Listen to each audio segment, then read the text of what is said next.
From Flight Quest 40. Today we find ourselves in Allentown, Pennsylvania on runway 24. The winds are 240 at 65 knots. Well, this leads into this real quick video. Can you fly a plane in reverse? Yes, you can. And I'm going to show you this aspect of flying in my simulator. Now, I don't condone doing this at an airport at a low altitude, but this is a real scenario that I've encountered. One day back like 1990 in a 177 Cardinal. I had the 150 horsepower engine in it. Blue sky day like this. There was nothing really weather related going on. It was just a local flight. Got in the airplane. Within about 30, 40, 50 minutes, somewhere in there, maybe an hour, things started changing a little bit. Out in Texas, sometimes you get what they call a dry front, and they generally come out of the northwest, out of like Amarillo. They come across down towards Dallas, Fort Worth, and then they peter out down that way somewhere. But what it does, it significantly picks up a lot of red dirt, red dust, puts that in the atmosphere, and then that dumps it all over everybody's cars and their property, and you're spending the next 2 or 3 days cleaning all of this dust and red stuff off of all your outdoor furniture and your cars and your airplanes and what have you. Well, we were up flying on a day like that, and when we thought we better go back to the airport, I noticed our ground speed was incredible. I mean, look at the ground passing underneath us, and the airport was a little bit further up. By the time we got set up to it, if I turned a regular base leg, I'd get blown so far down. I was so far down final that it just was, you'd have to carry almost full power. We did that and stayed at altitude, and this time I said, you know what I'm going to do? I'm going to turn my base leg is going to be between the departure end of the runway and midfield. When I turned final early, we were still over top of the runway. And starting to configure, we were actually flying the airplane in reverse down the runway. We probably were at 500, 600 feet. Configuring it, getting closer to slow flight, the wind even brought us back further. We got to the point where we had full power in with the nose down slightly. It was almost 75% brake horsepower, full throttle, with hardly any movement over the ground. It was incredible. We were kind of giggling and laughing. I suppose we were laughing into the face of death at that point. But that's the aspect of it. And we came in, that was the shortest short field landing I'd ever made in my whole life. Well, here's what happened. We're going to go ahead and take this airplane. In X-Plane 12, I'm going to demonstrate this. I'm in a Attention all aircraft. Lehigh Valley International Information Charlie. Current altimeter 3016. Our 240 at 65. We're going to take off. I'm going to go into a headwind. No reason to do a crosswind takeoff. And we're going to climb up to maybe about 1,000 foot altitude.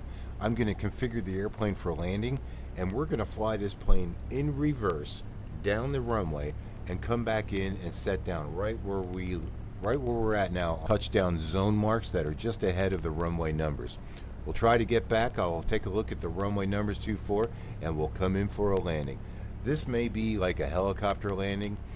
A YouTube content creator, Snail Mail 7, he'll be proud of this. Probably the first time he's ever seen a 172 landed like a Sikorsky 76 or a R-22. Well, here we go. I'll talk about what it is to be behind the power curve. I'm going to make sure I'm at 10 degrees flaps. Let's get our view back. You can see the windsock is sticking straight out. Nice and firm, looking good. That's a strong wind there. Reminds me of my younger days. I'm going to keep a good view on the instrument panel, and the important aspects, what I want you to keep an eye on is the airspeed indicator. The altimeter right there is 400 feet, a vertical speed indicator, and also our GPS unit, the 530. Take a note of the ground speed. Those are the green letters in the lower left-hand corner of the Garmin 530. I don't have a DME in this airplane, and I do have my GPS X-Plane 530 in VLOC, both of them, so it's not on GPS. It is set to a VOR that's about 12 miles to the west of the airport, and it's almost a direct course to the VOR, so we should get a pretty good reading on what the ground speed is. Wind speed is 65. Liftoff speed in this airplane is about 50 rotation speed. Now I'm going to be configured with 10 degrees flaps. Once I reach 50, we're going to go airborne.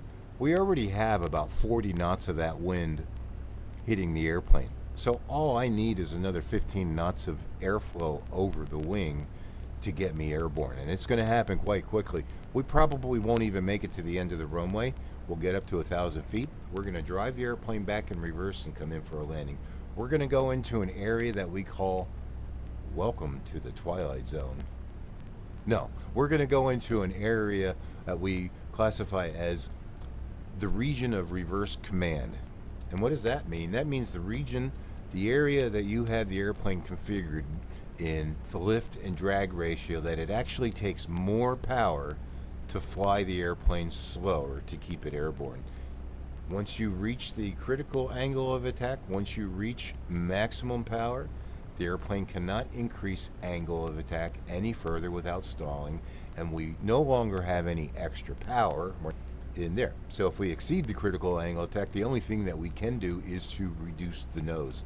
We will be in a high drag configuration because I'll get the airplane in to the full flap setting so that we can get into that sort of that region of reverse command, or in something that we call slow flight. Generally we do the slow flight just above the stall speed. One thing you find that with the slower speed that the controls, we have less. See, I've just pulled back and the airplane wants to fly already. See the nose go up?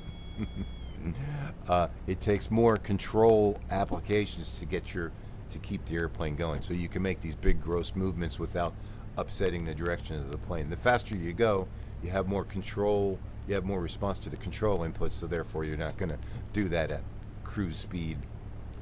Make sure my brakes are off. Windsock's looking good. We're on the touchdown zone area. Brakes are off.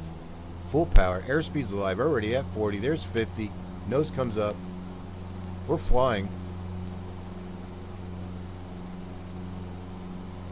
We are literally flying. Within 2 seconds we went airborne. That's because we have enough lift over the wings to get the airplane flying. And the headwind gave us most of our forward indicated airspeed that we need. Okay, so we've got a speed of about 80 knots indicated. The wind velocity is 65 knots, so we are actually traveling about 15 to 20 knots over the ground. The rest of that airspeed is just the velocity of this gust front that's coming through. And at this point, 1,000 feet, I'm going to go ahead and slow down to, we're going to go to 50 knots on the airspeed indicator. I'm going to come in with full flaps. There we go, 30 degrees. Now, power is variable still. And the whole idea is to show you, and I want to try to zero out the vertical speed indicator, maintaining altitude at 1,000 feet. So it's going to be pitch for airspeed and power for altitude. Once power is set, the only variable we have to change airspeed is the pitch of the airplane. But we still have a little bit of power, so we're using whatever power we need to hold a zero vertical rate up or down. I'm trying to get to 50. I'm going to trim the airplane and get a little bit of right rudder because of the excess power and the higher angle of attack. Taking some more power out. There's 50. Let's trim for that. I want to get my nose down here so you can actually see the runway. And there it is. It's starting to come into view. It's a little bit to the right, so I'm going to turn to the right into the wind a little, or just to accelerate back over to the center line of the runway. Now we're turning back to the wind. Nose of the airplane is into the wind. We're going to start descending now. I'm going to be looking for 50 knots. So what I'm going to do is reduce the power somewhat. There's right between 40 and 60 on our airspeed indicator. We have a high angle of attack. We're in a high drag configuration. Now I want to maintain altitude and maintain that same speed. So if I want to reduce the rate of descent, I need to apply power. In other words, I need this. If I wanted to fly slower, I could go to 45 right there but I'm going to need more power to maintain that airspeed. So hence that's what we call the region averse command, because it's backwards. Usually you need more power to go faster, but in this case, to overcome the drag, we need that power.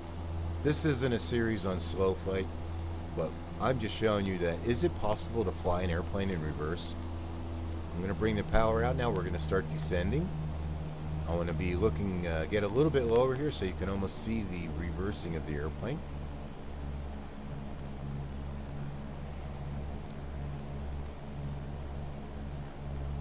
Obviously, the lower we get in altitude, the more work we're going to have to do with the power, because we don't want to have to go back to our landing spot and sweep up all the nuts and bolts that fall off the airplane when we touch down. I know there's something I want to talk about in here, but we're right about 50 to 60, but you can see we are going backwards. I am flying this airplane in there. Let's look at our ground speed. If I can point that out to you,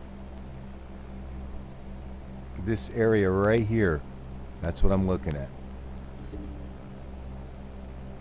We're showing about 12 over the ground now. I'm going to come in with some power, but that's backwards. We're going 12 miles an hour backwards. I'm looking for the runway numbers now. I'm going to come in with power so I can reduce the pitch attitude of the airplane so we can see the runway. And there it is. We have about 100 feet to go. A little bit of right rudder I need. I'm going to fly a little slower so we get blown backwards more so we can see the runway numbers. Now I'm getting blown off a little bit, so I have to turn left to get ourselves re-centered. And you can see as we do that, see how the plane's going backwards?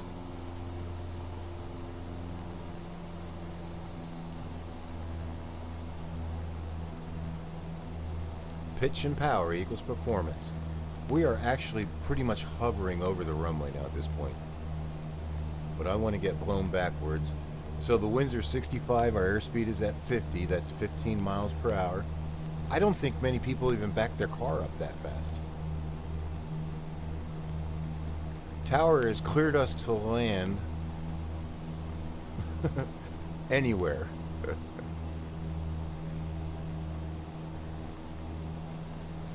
We're going backwards here. You can see all the skid marks from the jets and planes touching down in the touchdown zone. In our case, the twilight zone.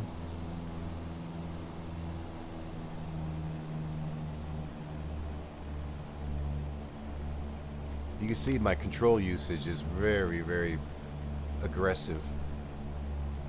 I'm trying to find the runway numbers. Once we see the runway numbers, then we're going to pitch down for landing. Try to get myself stabilized. A little bit to the right now. Should be seeing the runway numbers any second. But our whole goal is to touch down on the touchdown zone there. Those two white marks.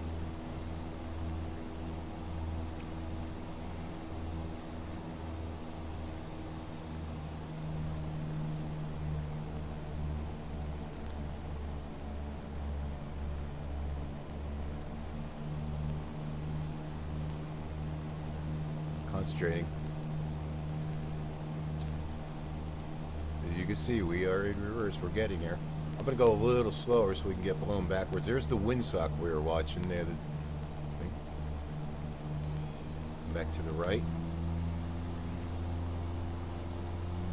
Coming in full power. Let's get the airspeed back.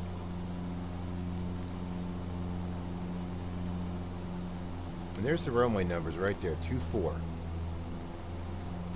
Let's get the airplane flying to our touchdown spot. Coming in with a lot of power here.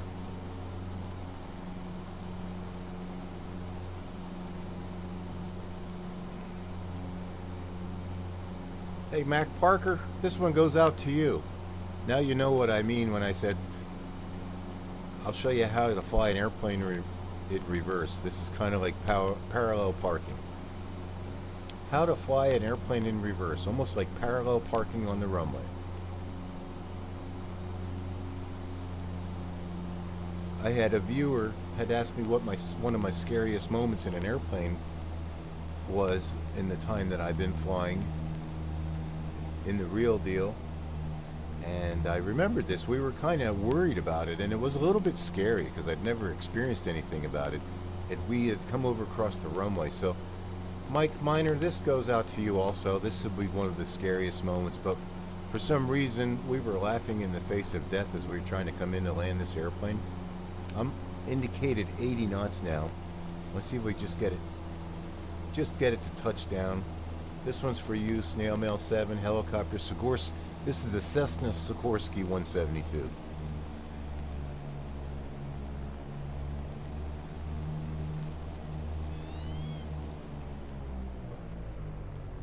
We literally, there's your touchdown, folks. I'm going to leave it at that. I'm done. That's it. I can't believe how smooth that was. That was a helicopter landing in a Cessna 172. Hey, I'm going to put the exterior view up. Y'all enjoy the video. Thanks again for watching. We'll catch you on the next one. Man, now I'm sweating. That was a workout. Good job, X-Plane 12. Oh, I didn't realize I was still recording. Well, everybody have a great day. Thank you.